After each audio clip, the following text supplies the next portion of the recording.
শুরুতেই জানিয়ে দিচ্ছি আজকের জরুরি সকল সংবাদ বাংলা সংবাদ। প্রথমে জানাবো হাইকোর্টের 3 বিচারপতির পদত্যাগ। এরপর জানাবো দ্য হিন্দুকে ডক্টর ইউনূস বিচারের সম্মুখীন করতে হাসিনাকে দেশে আনার প্রক্রিয়া চালাবে ঢাকা।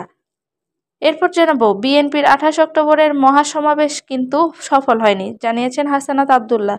সর্বশেষ জানাবো খালেদা জিয়ার কয়লার খনি দুর্নীতির মামলার 4 শুনানি 27 নভেম্বর। এতক্ষণ শুনছিলেন শিরোনাম, বিস্তারিত থাকছে প্রতিবেদনে।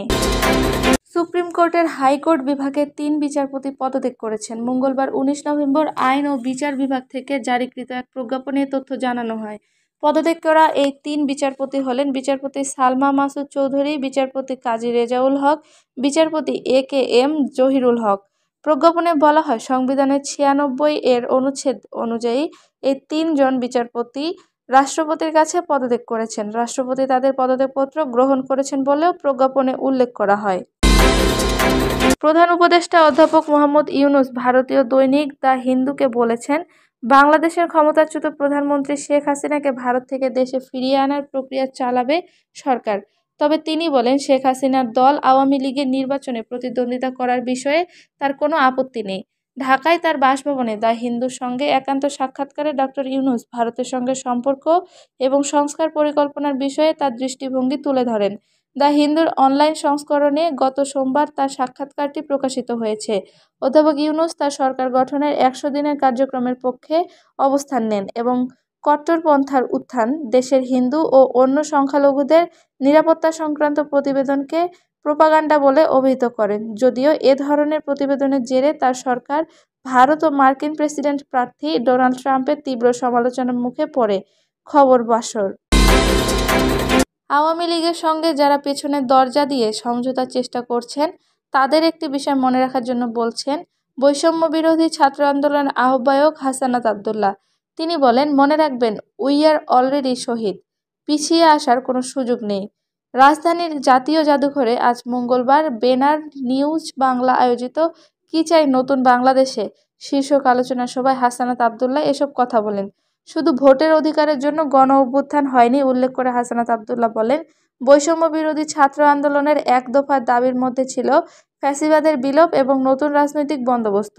বিএনপির ভারপ্রাপ্ত চেয়ারম্যানের উপদেষ্টা মাহাদি আমিনের বক্তব্যের সূত্র ধরে হাসানাত আব্দুল্লাহ বলেন, এখন বলা হচ্ছে বিএনপির ভারপ্রাপ্ত চেয়ারম্যান তারেক রহমান সংস্কারের মূল প্রবক্তা, কিন্তু 28 অক্টোবর কিন্তু সফল হতে দেখা যায়নি। সেখানে সমাজের সব শ্রেণীর মানুষ অংশ নেয়নি। উল্লেখ্য, 2023 সালের 28 অক্টোবর ঢাকায় বিএনপির মহাসমাবেশের ডাক দেয়। পুলিশের বাধায় সেই মহাসমাবেশ পণ্ড হয়। সেদিন আইনশৃঙ্খলা রক্ষাকারী বাহিনী ও বিএনপি নেতাকর্মীদের সংঘর্ষে পুলিশসহ 2 জন নিহত হন। পরে আওয়ামী লীগ গত 7 জানুয়ারি একতরফা নির্বাচন করে ক্ষমতায় আসে। ছাত্র জনতার অভ্যুত্থানে তাদের পতন হয়। বৈষম্য বিরোধী ছাত্র আন্দোলনের নেতারা এখন আওয়ামী লীগের নেতাদের বিচার ও দলটিকে নিষিদ্ধ করার দাবি করেছেন।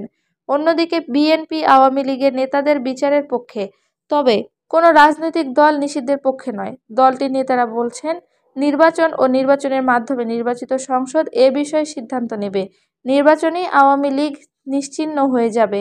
জাতীয় জাদুঘরে অনুষ্ঠানে হাসানাত আব্দুল্লাহ বলেন, আওয়ামী লীগকে ব্যাকডোর দিয়ে সেটেলমেন্ট যাবেন, আপনারা যদি মনে করেন ব্যাকডোর চ্যানেল দিয়ে সমঝোতা করবেন, তাদের ব্যবসার অংশ হবেন, তাহলে মনে রাখবেন, উই আর অলরেডি শহীদ, পিছিয়ে আসার কোনো সুযোগ নেই।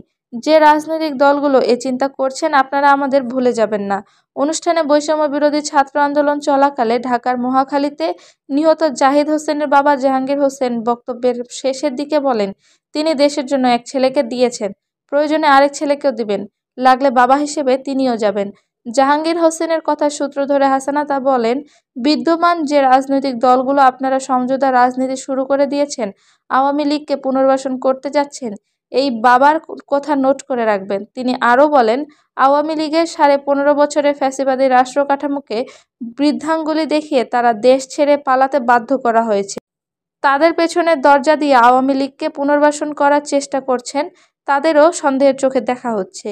আওয়ামী লীগ ফিরবে কি ফিরবে না সেই আলোচনার সময় এখনও আসেনি উল্লেখ করে হাসানাত আব্দুল্লাহ বলেন, আওয়ামী লীগের বিচার নিশ্চিত না করা পর্যন্ত যারা তাদের পুনর্বাসন নিয়ে বক্তব্য দিচ্ছেন তারা কখনো গণ অভ্যুত্থানকে হৃদয়ে ধারণ করেননি। আগে আওয়ামী লীগের বিচার নিশ্চিত করা প্রাসঙ্গিক, আওয়ামী নির্বাচনে তারা অংশ নেবে কি নেবে না তা অপ্রাসঙ্গিক।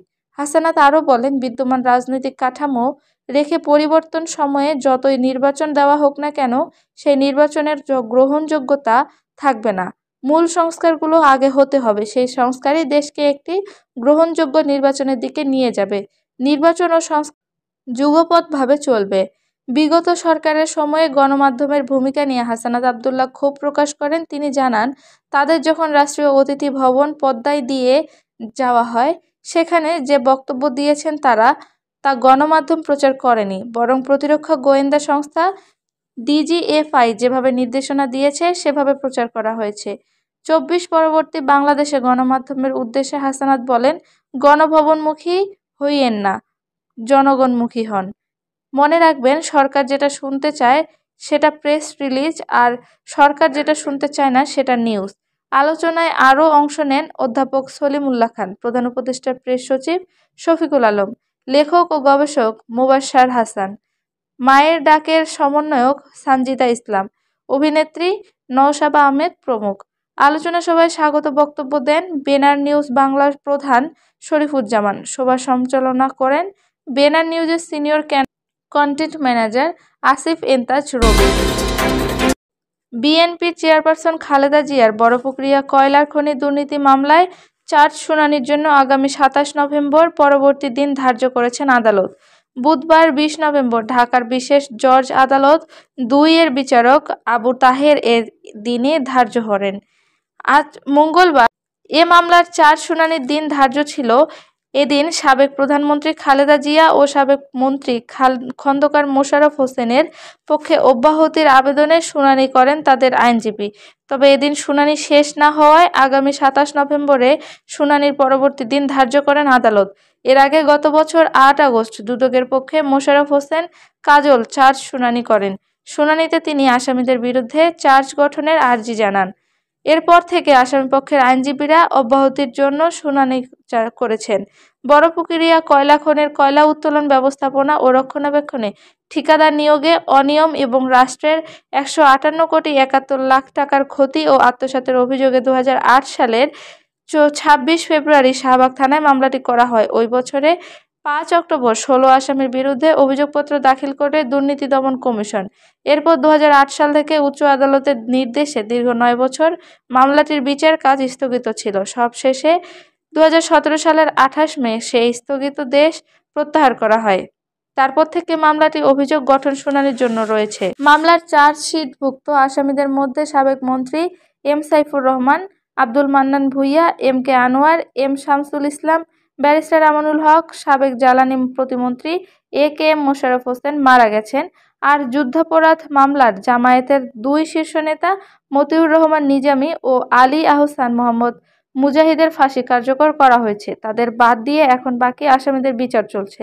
খালেদা জিয়া ছাড়াও এ মামলার অন্য আসামিরা হলেন জোট সরকারের সাবেক মন্ত্রী ডক্টর খন্দকার মোশাররফ হোসেন ও আলতাফ হোসেন চৌধুরী, জ্বালানি মন্ত্রণালয়ের সাবেক ভারপ্রাপ্ত সচিব নজরুল ইসলাম, পেট্রো বাংলার সাবেক চেয়ারম্যান এস.আর. ওসমানী ও সাবেক পরিচালক মইনুল আহসান, বড়পুকুরিয়া কোল মাইনিং কোম্পানির সাবেক ব্যবস্থাপনা পরিচালক মোহাম্মদ সিরাজুল ইসলাম ও খনির কাজ পাওয়া কোম্পানির স্থানীয় এজেন্ট হোসেন গ্রুপের চেয়ারম্যান মোয়াজ্জেম হোসেন।